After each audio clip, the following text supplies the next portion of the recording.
Après la Seconde Guerre mondiale, le capitalisme s'était donc relevé encore une fois, avec l'impérialisme américain dominant. Mais depuis la crise énergétique de 1974, le capitalisme se débat dans une crise permanente. L'ouverture du marché chinois aux capitaux occidentaux fin des années 70 et l'effondrement de l'Union soviétique en 1991 ont temporairement fourni un ballon d'oxygène aux capitaux occidentaux qui se sont exportés en masse vers les pays d'Europe de l'Est et surtout vers la Chine. Ce qui n'a pas empêché les États-Unis et l'Europe de mener des guerres aux quatre coins de la planète pour y imposer leur domination. Mais aujourd'hui, cette période est terminée. D'une part, la crise de surproduction atteint aussi la Chine, où même avec 1,5 milliard d'habitants, le marché a fini par être saturé de capitaux. Parce que même si le niveau de vie de l'ensemble de la population a augmenté, il est resté faible. Un des symptômes visibles de cela a été l'éclatement de la bulle immobilière et l'effondrement du géant immobilier Evergrande en 2021, qui a fait trembler la finance mondiale et a entraîné des répercussions dans toute la Chine, où des millions de travailleurs ont perdu leur emploi. Aujourd'hui, on y parle par exemple pour la première fois d'un problème de chômage parmi les jeunes diplômés. D'un autre côté, la Chine, qui était l'atelier du monde, dont la classe ouvrière trimait pour enrichir essentiellement les capitalistes occidentaux, est devenue un concurrent face à ces mêmes capitalistes occidentaux. Les capitalistes chinois, grâce à un État fort et d'une révolution nationaliste, ont pu se développer en prenant une petite partie des profits des capitalistes occidentaux qui ont investi en Chine. Les capitalistes chinois, ils ont surtout parvenu en exploitant férocement la classe ouvrière et la paysannerie. Ils sont aujourd'hui en mesure de produire moins cher et de manière plus performante que les constructeurs traditionnels occidentaux, notamment dans le secteur des voitures électriques, de l'IA ou dans le secteur spatial. Il s'ajoute que la Chine, qui suit un rythme de croissance bien plus élevé que le capitalisme stagnant américain ou européen, même s'il a beaucoup ralenti, a elle aussi besoin d'expansion. Des entreprises chinoises commencent à s'imposer avec des produits de haute valeur ajoutée sur des marchés jusqu'à présent exclusivement réservés aux pays impérialistes, comme dans les pays du Moyen-Orient et d'Amérique du Sud. On trouve des capitaux chinois dans les ports, la logistique, etc. C'est très loin des volumes des pays impérialistes occidentaux. Mais ceux qui mettent le monde à feu et à sang, mais eux préfèrent mettre le monde à feu et à sang plutôt que d'accepter de reculer d'un pouce.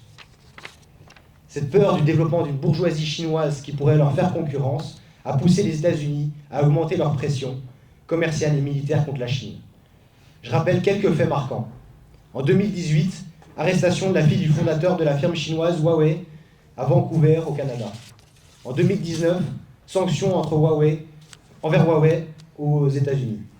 2020, Trump accuse la Chine en long et en large d'avoir infecté le monde avec le Covid. Une véritable propagande anti-chinoise se renforce. 2021, fondation d'AUKUS, nouvelle alliance stratégique contre la Chine, entre l'Australie, le Royaume-Uni et les États-Unis. Février 2023, des avions de chasse américains abattent 2 ballons météorologiques accusés d'être des ballons d'espionnage chinois. Février 2025, les États-Unis menacent le Panama d'annexion, le pays étant en passe de signer un contrat avec des entreprises chinoises pour la gestion de leurs ports. Le canal du Panama est un raccourci important entre l'océan Pacifique et l'océan Atlantique, notamment pour le commerce venant de l'Asie. Octobre 2025, nouvelle augmentation des droits de douane pour les importations chinoises aux États-Unis, allant jusqu'à 100% pour les automobiles et autres produits.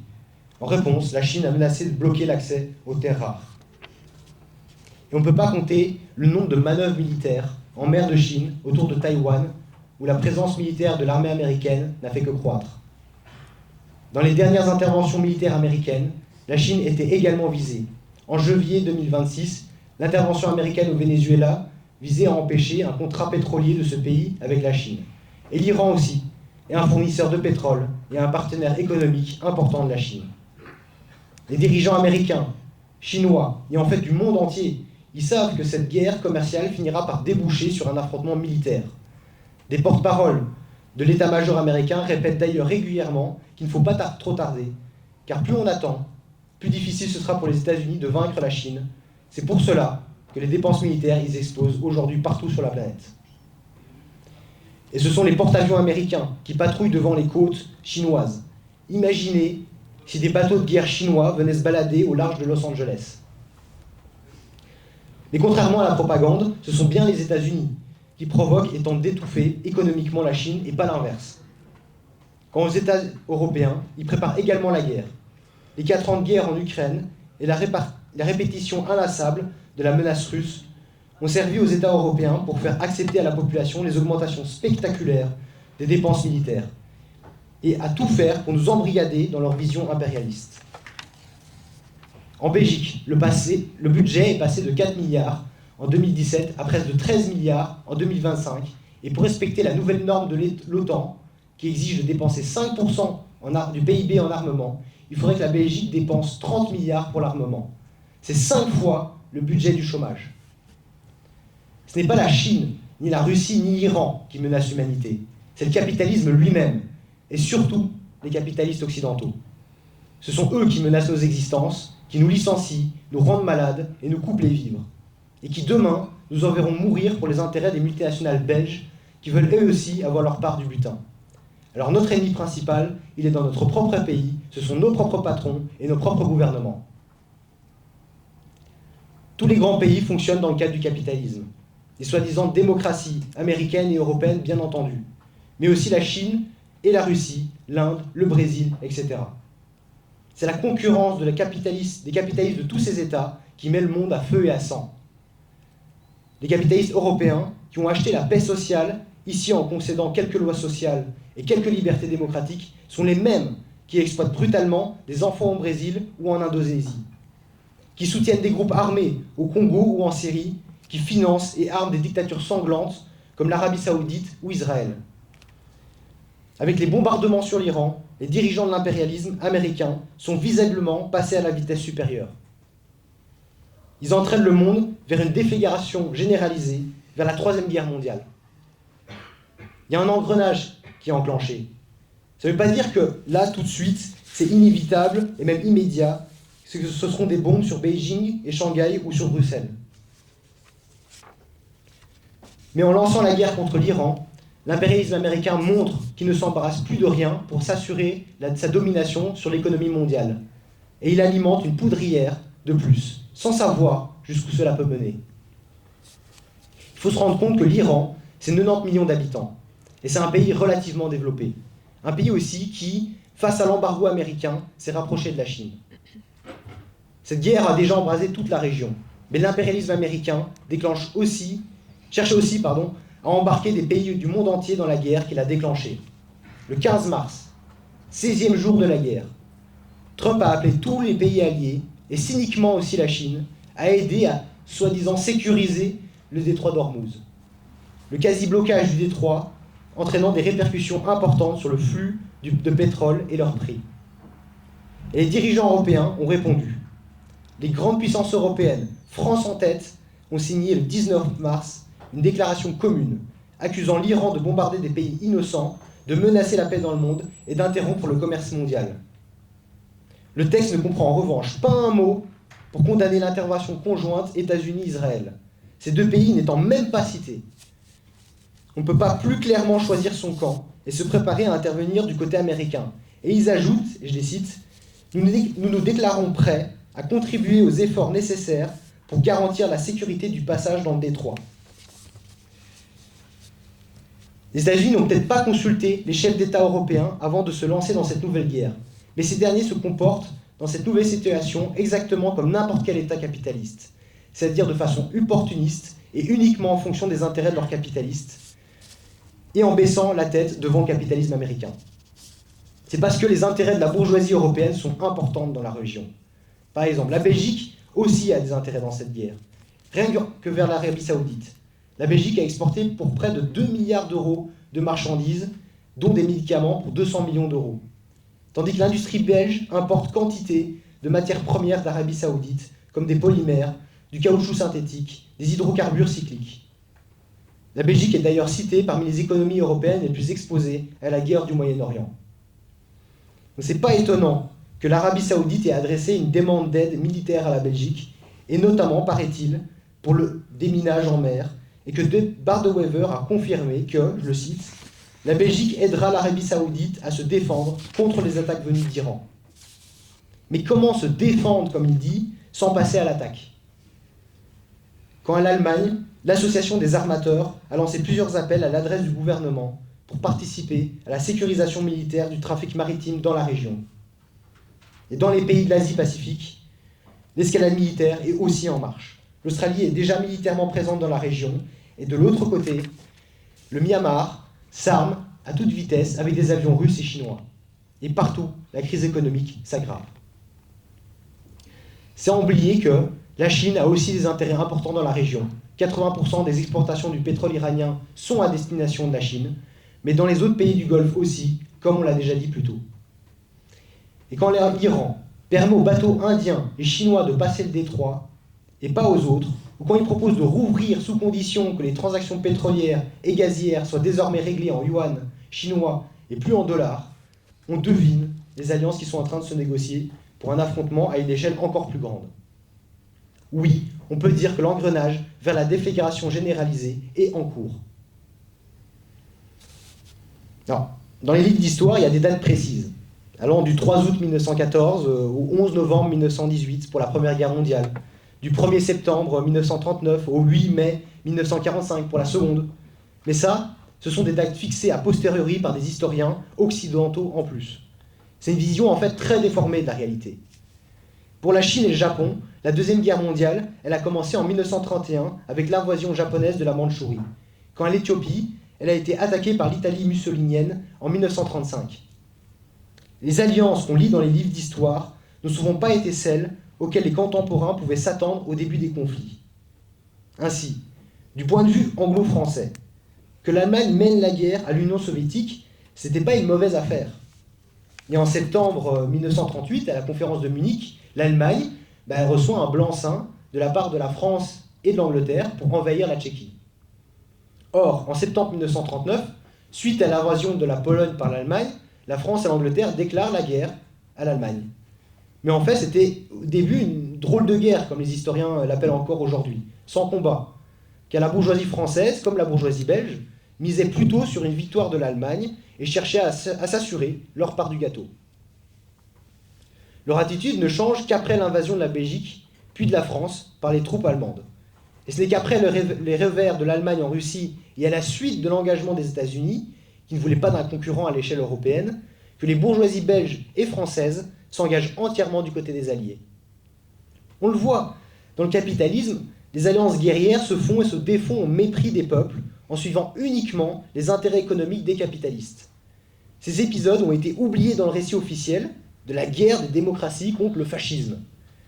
Une version mensongère et nationaliste qui a pu s'imposer avec la complicité intéressée des partis prétendument socialistes et communistes, qui avaient une fois de plus trompé la classe ouvrière. Aujourd'hui, l'économie est encore plus internationale qu'en 1939, et les contradictions du capitalisme encore plus marquées. Les États-Unis, ils ont ouvert la boîte de Pandore, dont personne ne sait ce qu'il en sortira. Mais ce qui est sûr, c'est que toutes les instabilités vont s'aggraver. Toutes les contradictions du capitalisme se tendent encore plus. On le voit déjà, avec la montée des prix du pétrole. À peine la guerre commencée, les prix du pétrole et du gaz ont augmenté fortement. On est passé de 70$ à 100$ le baril. Si le but était de couper le pétrole à la Chine, c'était une arme à double tranchant. Car le marché du pétrole et la spéculation qui va avec, ils ont un impact à l'échelle mondiale. Alors, entendre les médias, c'est un mécanisme naturel, une quasi-fatalité. Le détroit d'Ormuz est fermé, donc l'offre du pétrole va diminuer, donc le prix du pétrole monte. En fait, seule une toute petite partie du pétrole qui arrive en Europe passe par le détroit d'Ormuz. La plupart de l'augmentation des prix vient de la spéculation des capitalistes du pétrole, qui profitent des guerres pour s'enrichir. Alors déjà, l'augmentation des prix en cascade, c'est une des façons dont nous sommes impactés dans la guerre. Et beaucoup de gens sont inquiets, se demandent comment remplir le réservoir de la voiture pour aller travailler, comment se chauffer l'hiver prochain. Mais cela pose aussi des problèmes aux capitalistes. Même si eux ne sont pas inquiets de ne plus pouvoir se chauffer dans leur villa ou leur yacht, parce qu'en fait, les prix qui augmentent, c'est un coût supplémentaire pour l'industrie qui peut déclencher une véritable réaction en chaîne. Par exemple, en 1974, quand les dirigeants des grands groupes pétroliers s'étaient entendus pour augmenter les prix du pétrole, cela avait plongé le monde entier dans une grave crise économique. Alors Trump, il se perd dans des déclarations et des actions contradictoires. Mais en fait, c'est à l'image du capitalisme qui se contorsionne, incapable de trouver des solutions à ses propres problèmes. Face à ces situations, voilà qu'il lève des sanctions sur le pétrole russe pendant 1 mois pour tenter de calmer la spéculation. Lui, qui faisait saisir les pétroliers fantômes russes il y a 3 mois. Mais c'est resté sans effet durable sur la spéculation. De la même façon, Trump a levé les sanctions sur le pétrole vénézuélien, ce même pays dont il a fait kidnapper le dictateur Maduro par un commando américain il y a 3 mois. Il prétendait que son intervention visait à rétablir la démocratie dans le pays, mais maintenant que la nouvelle présidente veut bien vendre son pétrole aux capitalistes américains et plus à la Chine, même si le régime dictatorial n'a pas changé, Trump s'arrange très bien avec le régime. Alors la nouvelle situation débouche sur une nouvelle foire d'empoigne, sur un nouveau chaos où chaque bourgeoisie, avec son État, sa diplomatie et son armée, cherche à s'accaparer le plus gros butin possible au détriment des autres. Et cela dans un monde où les chaînes de production n'ont jamais été aussi liées d'un bout à l'autre de la planète, où chacun d'entre nous, on peut suivre par satellite n'importe quel bateau sur n'importe quel océan. Alors il n'y a pas que les États en fait qui s'affrontent, il y a aussi le passé et l'avenir qui s'affrontent dans la guerre. C'est bien cette contradiction profonde entre l'économie globale d'un côté, qui nécessite depuis longtemps une organisation mondiale de l'économie, et l'existence des États nationaux, survivants d'une autre époque, qui est à la base de la guerre. Ou encore la contradiction entre la propriété privée sur les moyens de production, c'est-à-dire les usines ou les multinationales, et ce monde où des millions de mains participent à la création du moindre article qui est transporté par des porte-conteneurs d'un bout à l'autre de la planète. Dans le processus historique contradictoire qui s'accélère avec la guerre, Trotsky disait, je cite, « La guerre est une révolte des forces productives contre l'étroitesse nationale et la propriété privée. » Le nationalisme montre déjà à l'humanité tout entière qu'il est une impasse, et que le capitalisme n'est plus seulement un frein au développement de l'humanité comme au temps de Lénine, mais un danger existentiel. La classe ouvrière est aujourd'hui bien en retard par rapport aux événements. C'est elle qui fait tourner toute l'économie, et qui a la force de renverser le capitalisme. Mais les partis qui défendaient ces idées auprès des travailleurs les ont depuis longtemps trahis. Et la classe ouvrière n'a pas d'organisation de combat pour se défendre dans le chaos qui s'annonce. Pourtant, elle n'a jamais été aussi nombreuse, aussi puissante qu'aujourd'hui, si elle en prend conscience. Quand on voit Trump devoir reculer devant la population de Minneapolis, qui s'est organisée contre sa police d'immigration, l'ICE, qu'est-ce que ce sera quand la classe ouvrière chinoise, américaine et du monde entier lèvera la tête? Ce qu'il faut, c'est une organisation et des militants pour transmettre les idées communistes révolutionnaires parmi les travailleurs, pour démasquer les discours nationalistes, les mensonges des politiciens, de droite comme de gauche, et pour affirmer que les travailleurs ne peuvent compter que sur eux-mêmes et sur leur lutte. Pour rappeler que l'ennemi principal, ce ne sont pas les Chinois ou les Russes, mais bien les capitalistes de notre propre pays. Les capitalistes belges, européens, qui nous exploitent et qui nous enverront à la guerre pour défendre leur marché et leurs profits. Pour rappeler que dans tous les pays, États-Unis, Chine, Russie, Belgique, Congo, il y a 2 camps, celui des capitalistes qui exploitent et se font la guerre, et celui des travailleurs qui portent toute la société sur leurs épaules, par leur travail, et qui n'ont aucun intérêt à s'entretuer. Bien au contraire. Les travailleurs du monde entier ont tout intérêt à renverser leurs exploiteurs et à organiser l'économie mondiale pour leurs intérêts. Les populations du monde entier sont reliées par des moyens de communication formidables qui existent aujourd'hui, et par les nombreuses migrations que le capitalisme ne cesse d'engendrer. Ces liens font qu'une lutte qui démarre au Népal peut en quelques jours se répandre sur tous les continents, à Madagascar, au Maroc, au Pérou, en Serbie. Les guerres n'empêchent pas les luttes d'exister, bien au contraire. Dans toutes les guerres, il finit par y avoir de nombreux soldats qui refusent d'obéir, désertent ou se mutinent, comme les Américains au Vietnam. Mais ce qu'il manque dans ces luttes, ce sont des partis communistes, avec des militants capables de transmettre l'expérience des révolutions précédentes, des victoires comme des défaites, pour apprendre aux travailleurs qui sont capables de diriger leur propre lutte, y compris pendant les guerres, et de mettre fin au capitalisme et à son lot d'horreur.